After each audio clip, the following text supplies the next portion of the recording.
Stop scrolling for a second, because this is the truth no one is telling you. Your life is not broken. You are not behind. You are just in the wrong season. Every life moves in cycles, just like nature. Spring, summer, fall, winter. You may feel lost, stuck, or overwhelmed, but that doesn't mean it's the end. It means you are growing where you are planted.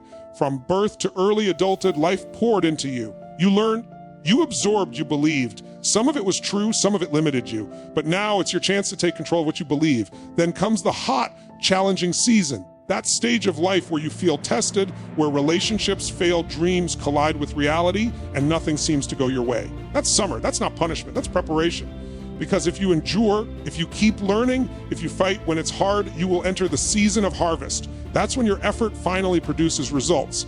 That's when the pain, the struggle, the failures all turn into wisdom, stability, and freedom. And eventually there comes the season of giving, where life is no longer about proving yourself, but about helping others rise, where your experiences, your knowledge, your scars become a gift for the next generation. Remember this, good times create weak people create bad times create strong people create great times. Right now, you may feel winter, you may feel fear, frustration, and doubt. That is okay. Every winter ends. Spring is coming, your time is coming. You just have to keep moving. You just have to keep planting, learning, and growing. So ask yourself, what season are you in, and are you ready to grow through it? Because the next hero generation is rising, and it could be you. Life does not move in straight lines. It moves in cycles. It moves in rhythms. It moves the same way nature moves through seasons. Nothing in this world grows all the time. Trees do not produce fruit every day of the year. The sun does not stay in one position. The ocean does not remain calm forever. Yet as human beings, we expect our lives to always be in one mood, one level, one condition. We expect permanent comfort, permanent success, permanent certainty, and when change comes, we panic. But the truth is, change is not punishment. Change is nature's design for growth. Every season has a purpose. Spring is for planting. Summer is for enduring heat. Fall is for harvesting. Winter is for reflection and survival. If you try to harvest in spring, you will be disappointed. If you try to rest in summer, you will fall behind. If you refuse winter, you will never appreciate spring.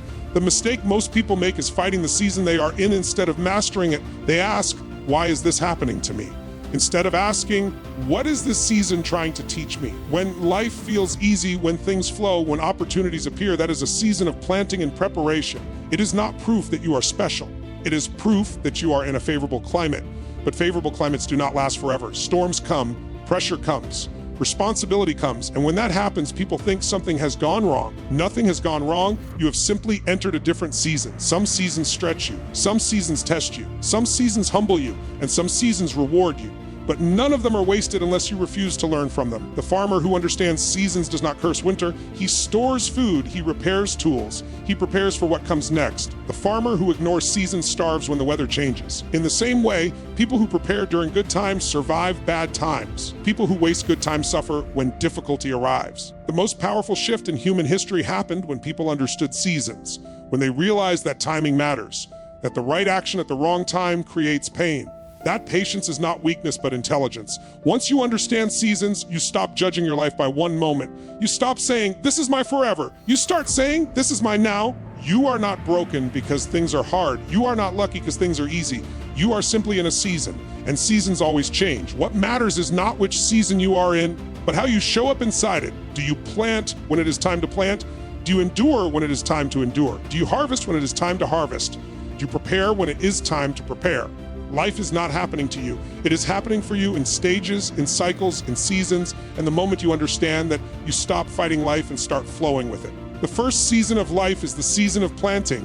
From the moment you are born until early adulthood, you are being shaped more than you are choosing. You come into the world with no beliefs, no language, no rules, and no identity, and everything around you begins to pour into you. Your family, your culture, your school, your friends, and even your fears start building the story of who you think you are. This stage is not about producing results. It is about absorbing information. It is about learning how the world works and deciding, often unconsciously, how you fit into it. For many people, this season feels simple because someone else is carrying the weight.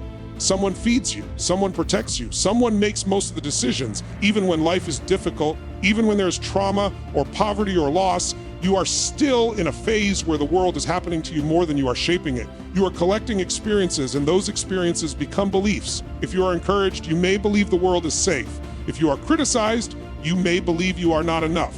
If you are loved, you may believe you matter. If you are ignored, you may believe you must fight to be seen. This is also the season where learning happens at an incredible speed. You learn language without effort, you learn behavior by copying.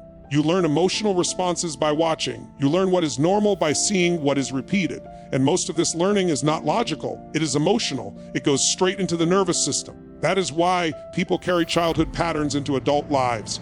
They are not broken. They are simply running programs that were installed when they were too young to question them.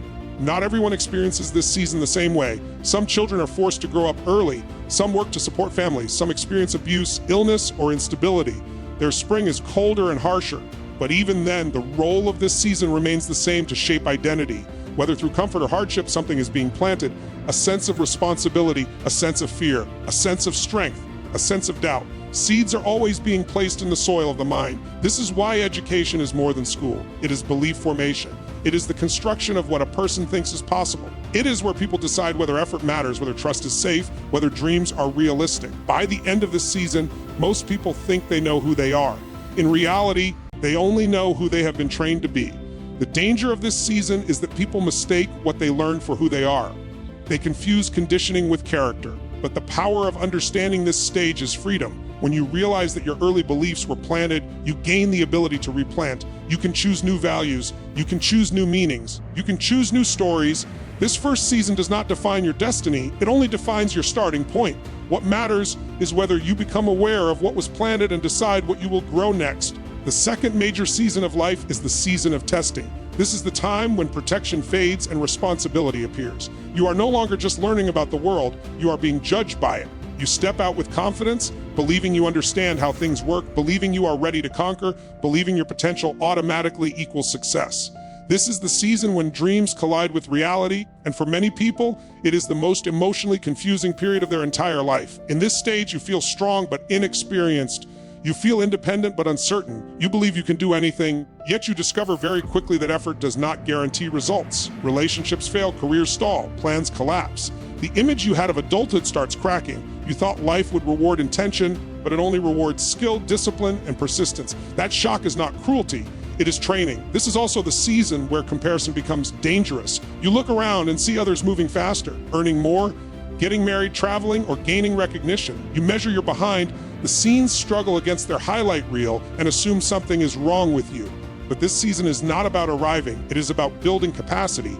It is about discovering what you are actually made of when pressure is applied. Society leans on people in this stage more than any other. They become the workers, the soldiers, the builders, the risk takers. They carry the physical and emotional load of progress. They are expected to perform while still figuring out who they are. That is why frustration is common. You feel responsible but not yet respected. You feel ambitious but underpaid. You feel powerful but replaceable. These contradictions create stress, but they also create strength. If you avoid growth in this season, you carry weakness forward. If you numb yourself instead of learning, you delay your development. But if you lean into struggle, if you discipline yourself when comfort is tempting, if you keep learning when quitting feels easier, something powerful happens. You develop judgment, you develop resilience, you develop emotional control. You stop expecting life to be fair and start learning how to be effective. This season also reshapes identity. You begin to see which beliefs survive contact with reality and which ones collapse. You learn what kind of partner you are, what kind of worker you are, what kind of friend you are. You learn your limits, and then you learn how to extend them.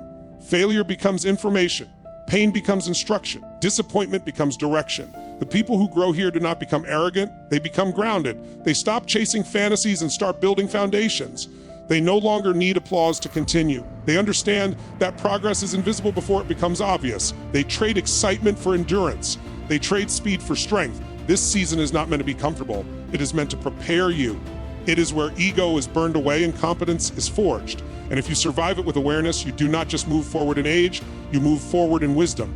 You do not just get older, you get stronger. The third major season of life is the season of harvest. This is the stage where experience turns into understanding and effort begins to reveal its results. You are no longer guessing as much. You have lived enough life to recognize patterns. You have seen what works and what fails. You have been hurt, disappointed, surprised, and strengthened enough times that your reactions change. You don't panic the way you once did. You don't rush the way you once did. You don't chase every opportunity the way you once did. You start choosing with intention instead of impulse. This season is powerful because it is where growth becomes visible. The skills you built in struggle now start producing stability. The discipline you practice now creates freedom. The lessons you learned through mistakes now guide your decisions. You understand people better because you have dealt with many types of personalities. You understand yourself better because you have seen your own weaknesses and strengths in real situations. You stop proving and start producing. Emotionally, this stage brings balance. Earlier in life, everything feels extreme. Love feels like destiny. Failure feels like the end. Success feels permanent. But now you see the cycle. Joy does not last forever, and neither does pain. You have enough perspective to stay steady. Instead of reacting, you respond. Instead of exploding, you evaluate. You don't waste energy fighting every battle because you finally know which battles matter. This is also the stage where contribution increases. You begin to realize that your knowledge is valuable to others. You have walked roads that someone else is just beginning. You have survived storms that others are afraid of. And without even trying, you become an example. Your words carry more weight because they come from lived experience, not theory. People listen differently when you speak because you have earned your insight. Financially and professionally, this is often the season of momentum. You know how systems work. You know how to manage people. You know how to manage yourself. You are not learning from scratch anymore. You are refining, you are improving, you are multiplying. What once took massive effort now takes focus. What once felt confusing now feels familiar. But this season is not automatic. It depends entirely on what was done before it. If the earlier seasons were wasted, this season feels empty. If the earlier seasons were used, this season feels rewarding. That is why some people reach the stage with peace and others reach it with regret. One person says, I built something. Another says, I missed something. The difference is not age. The difference is awareness. The gift of this season is perspective. You understand that life is not about speed, it is about alignment. You understand that relationships are more important than image. You understand that growth is more valuable than comfort. You stop chasing approval and start building meaning. You no longer measure life by what impresses others, but by what fulfills you. This season is the proof that effort compounds. It shows that pain was not wasted and struggle was not pointless. It reveals that patience produces wisdom and discipline produces freedom. And for those who have grown through the earlier stages, this season is not just about receiving, it is about recognizing how far they have come and how much they can now give. The final season of life is not about chasing, proving, or competing. It is about meaning. It is the stage where identity shifts from achievement to contribution. Earlier in life, energy is spent trying to become someone. In this season, energy is spent understanding who you already are. You no longer wake up asking how to impress the world. You wake up asking how to be useful to it. This is the season where perspective becomes your greatest asset. You have seen enough cycles to know that most problems are temporary and most fears are exaggerated. You are no longer controlled by urgency. You are guided by wisdom. You know what matters and what does not. You know which arguments are worth having and which ones are a waste of breath. You are no longer desperate to be right. You are interested in being helpful. In this stage, the hunger for approval fades. You do not need to be liked by everyone. You do not need to be understood by everyone. You finally accept that your style, your voice, and your way of thinking will not fit all people. And instead of fighting that, you embrace it. This creates peace. You stop trying to shape yourself to the world and instead offer yourself to the world as you are. This is also the season of mentorship. Without realizing it, your life becomes a lesson, your mistakes become warnings, your successes become maps. Younger people come to you not for information, but for interpretation. They want to know what experiences mean. They want to know how to avoid unnecessary pain. They want to know what is worth chasing and what is not. And in this stage, you can give that gift not through lectures, but through understanding. There is also a deeper compassion that develops. You see human behavior differently. Instead of only judging actions, you understand stories. You recognize that people act from belief, and belief comes from experience. This does not excuse harmful behavior, but it explains it. You no longer see only villains and heroes. You see wounded people, confused people, growing people, and that awareness softens you without weakening you. This season brings a quieter form of power. It is not loud. It does not need attention. It does not demand recognition. It operates through influence rather than force. You shape others not by pushing them, but by standing as an example of what is possible after struggle. You show that life does not end with hardship. You show that suffering can become service. And then there is the final gift of this stage release. You stop clinging to control. You understand that every generation must make room for the next. You see yourself as part of a larger story rather than the center of it. You plant seeds that you may not live to see grow. You invest in people instead of trophies. You value legacy more than reputation. This season is not about loss. It is about transformation. It is where life moves from accumulation to contribution, from ambition to alignment, from survival to significance. It is the stage where the question is no longer, what can I get from life? But what can I give to it? And when that question becomes natural, life becomes lighter, deeper, and more complete. Every human action begins with a belief. Long before behavior appears, a story is already running in the mind. People do not wake up and randomly choose how to live. They act in alignment with what they think is true, what they think is possible, and what they think they deserve. This is why two people can face the same situation and make completely different choices. The difference is not intelligence. The difference is belief. Beliefs are formed through experience, repetition, and emotion. When something happens again and again, the mind labels it as reality. When something hurts deeply, the mind assigns meaning to it. A child who is ignored may believe they are unimportant. A child who is encouraged may believe they are capable. Neither belief is a fact, but both feel like truth to the person holding them. And once a belief feels like truth, behavior follows automatically. This is why willpower alone rarely works. You cannot outwork what you believe. You cannot consistently act against your own identity. If you believe you are unlucky, you will notice every failure. If you believe people cannot be trusted, you will sabotage relationships. If you believe success is for others, you will avoid opportunities. The mind always tries to prove itself right. It filters reality to match belief. Most people think their limits come from outside, from money, education, family, or circumstances. But the real limit is internal. It is the invisible rule that says, this is who I am and this is as far as I go. And that rule is rarely questioned. It is inherited, absorbed, and accepted without trial. People defend beliefs that hurt them simply because those beliefs feel familiar. The power of growth begins with awareness. The moment you recognize that a belief is just a belief and not a law, you regain control. You can ask, where did I learn this? Is this always true? Who would I be without this thought? These questions weaken the grip of old stories. They open space for new ones. Changing belief does not mean pretending. It means choosing a better explanation. It means replacing a limiting interpretation with an empowering one. Instead of, I failed because I am not good enough, it becomes, I failed because I need a new approach. Instead of, this always happens to me, it becomes, this is teaching me something. Instead of, I am bad with money, it becomes, I am learning how to manage it. The event does not change. The meaning does. And when meaning changes, emotion changes. When emotion changes, behavior changes. Belief is the root of identity. Identity shapes decisions. Decisions shape destiny. This is why people repeat patterns even when they hate them. They are loyal to an internal image of themselves. They do not rise to the level of their goals. They fall to the level of their beliefs. Every person has done things they regret, not because they wanted pain, but because in that moment, the choice made sense to them. They did what they believed their options were. This does not excuse behavior, but it explains it. An explanation is the doorway to change. When belief shifts, effort becomes natural, discipline becomes easier, hope becomes logical, growth becomes possible. The same world looks different because the lens has changed. And when the lens changes, the future changes. You do not need a new personality, you need a new belief about who you already are. History moves in cycles because human nature moves in cycles. Truffle changes people. When life is easy for long enough, strength is no longer required. When strength is no longer required, discipline fades. When discipline fades, perspective weakens. This is not because people become bad, but because they no longer have to be strong. Muscles only grow when they meet resistance. Character works the same way. When times are good, systems improve, technology advances, and safety increases. People grow up protected from hunger, war, and extreme hardship.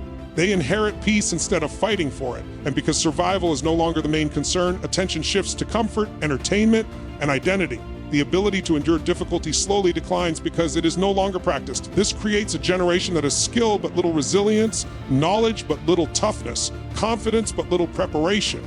Weakness does not mean lack of intelligence. It means lack of pressure. It means people have not been forced to discover what they are capable of. Without hardship, urgency disappears. Without urgency, effort weakens. Without effort, decay begins. Society becomes sensitive, divided, and distracted. Small problems feel like big threats because there is no reference for real danger.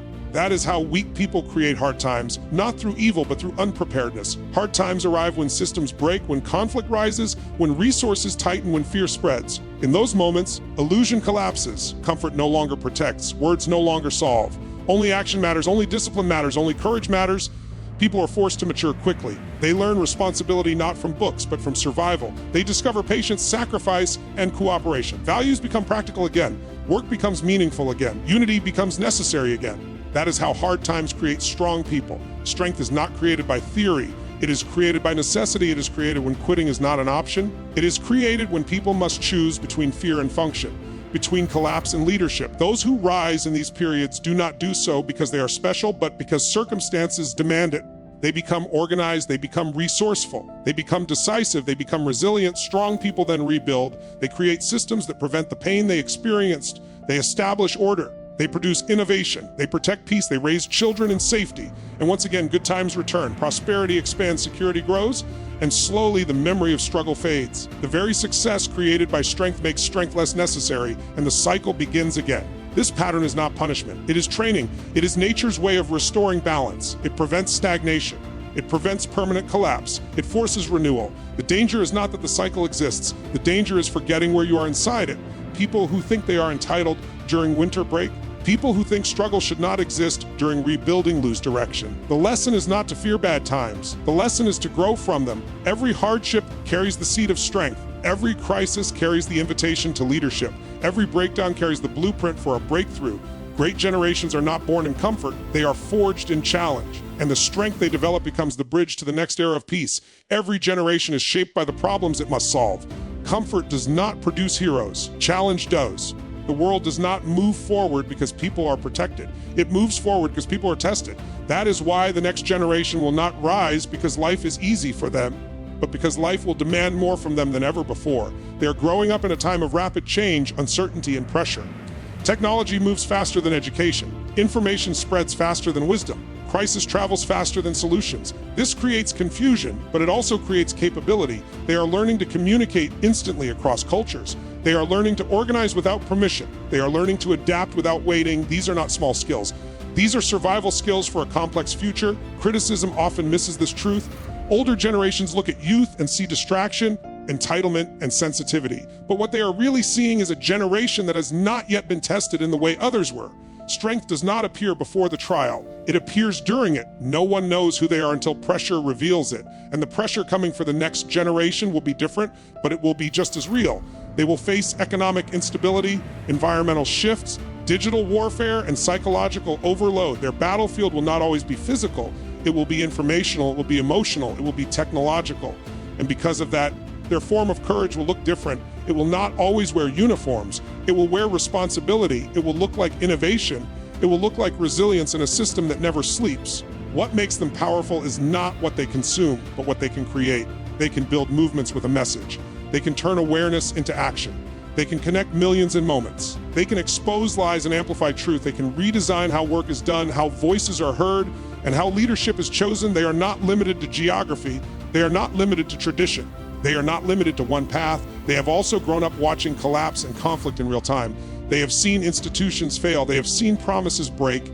This gives them skepticism, but it also gives them clarity. They do not assume stability. They know systems can fall. And because of that, they will build differently. They will value flexibility over permanence, meaning over status, impact over appearance. Heroism is not always loud. Sometimes it is patient, sometimes it is digital, sometimes it is social, sometimes it is ethical. Their heroism will be shown in how they handle power, how they use technology, how they protect human dignity in an automated world. They will not just fight enemies. They will fight despair, disinformation, and division. They are not behind. They are early. They are not weak. They are untested. And when the season requires it, they will adapt. They will rise because life will force them to. The same way every generation before them rose when comfort ended. The future will not be saved by nostalgia. It will be shaped by those who are willing to grow into the challenge they inherit. And when history looks back, it will not remember how comfortable they were. It will remember how they responded when it was no longer comfortable. Remember, this life moves in seasons. Every struggle, every failure, every heartbreak, it is not against you. It is preparing you. What feels impossible today is the soil for your growth tomorrow. Good times create weak people create hard times create strong people, and strong people create great times. So do not fight your season. Plant when it is time to plant, endure when it is time to endure, harvest when it is time to harvest, and give when it is time to give. Your hero moment is coming. The world is waiting for what only you can bring. Rise now, because your season is now, and the legacy you leave will shape generations to come.